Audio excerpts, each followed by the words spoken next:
घरफोडी करणारे विधी संघर्षित बालकास पोलिसांनी घेतले ताब्यात। भद्रकाली पोलीस स्टेशनच्या गुन्हे शोध पथकाची उल्लेखनीय कामगिरी।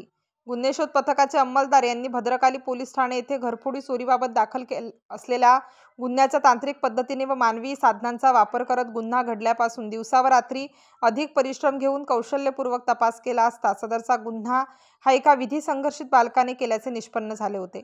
गुन्हे शोध पथकाने सदर विधी संघर्षित बालकाचा शोध घेऊन त्यास वडाळा परिसरातून गुन्ह्याच्या तपासाकामी ताब्यात घेऊन त्याच्याकडे गुन्ह्यासंबंधाने तपास केला असता सदरचा गुन्हा हा त्याने केल्याचे निष्पन्न होऊन त्याच्याकडून सदर गुन्ह्यातील चोरीस गेलेले 2,53,000 रुपये किमतीचे सोन्या चांदीचे दागिने व वस्तू जप्त करण्यात आल्या असून गुन्ह्याचा पुढील तपास पोलीस उपनिरीक्षक सिराज शेख हे करीत आहेत।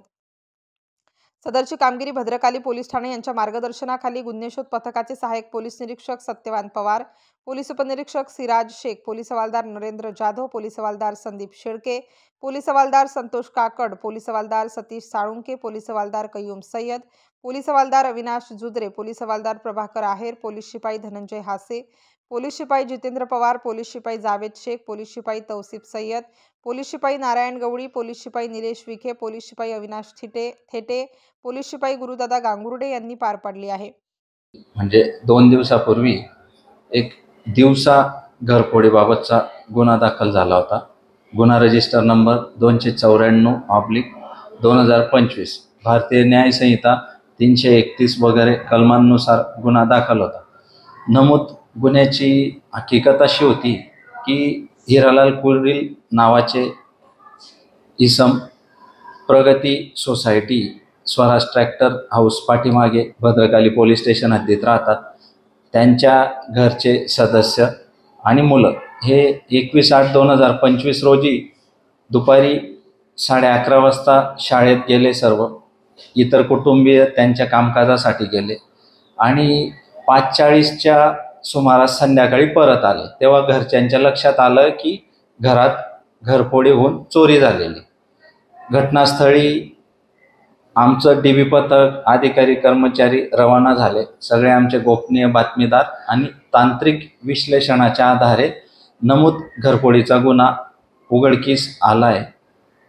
गुन्ह्यात घरफोडी करताना विधी संघर्षग्रस्त बालक आहे त्याचा सहभाग असल्याचं निष्पन्न झालंय। एकच आरोपी नमूद विधी संघर्षग्रस्त बालकाला आमच्या गुन्हे शोध पथकाचे अधिकारी, अंमलदार आणि तपासी अधिकारी यांनी ताब्यात घेतलेलं आहे। आवश्यक ती सगळी कायदेशीर प्रक्रिया करून आत्ता पावेतो नमूद घरफोडीच्या गुन्ह्यात चोरीला गेलेला मुद्देमाल जवळपास सोन्याची पोत वगैरे असं 7 तोळे सोन्याचे दागिने, इतर 85 ग्रॅम चांदीच्या वस्तू आणि 10,000 रुपये रोख असे 3,63,000 रुपयाचा मुद्देमाल चोरीस गेला होता। सोन्याचे दागिने, चांदीचे दागिने आणि रोख रक्कम 10,000 असा एकूण। तर नमूद गुन्ह्यात विधी संघर्षग्रस्त बालकाकडून सगळी विचारपूस केली तर 5 तोळे सोन्याचे दागिने आणि 135 ग्रॅम चांदीच्या वस्तू ह्या हस्तगत झालेल्या आहेत।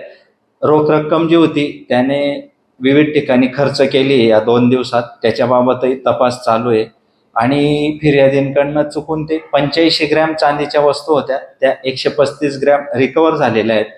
नमूद वस्तूंची शहानिशा फिर्यादींना बोलून केली, हे त्यांच्याच सोन्याचे दागिने, चांदीचे दागिने त्यांच्याच वस्तू असल्याचे निष्पन्न झाले। पुढील 2 ते 3 गुन्हे आहेत तो विशेषतः वडाळा भागातला राहणार आहे, मुंबई नाका पोलीस स्टेशनच्या हद्दीतला। मुंबई नाका, भद्रकाली आणि उपनगर, इंदिरानगर या भागात गुन्हे त्याचे असले। स्टार न्यूज साठी मोहसिन पठाण, नाशिक।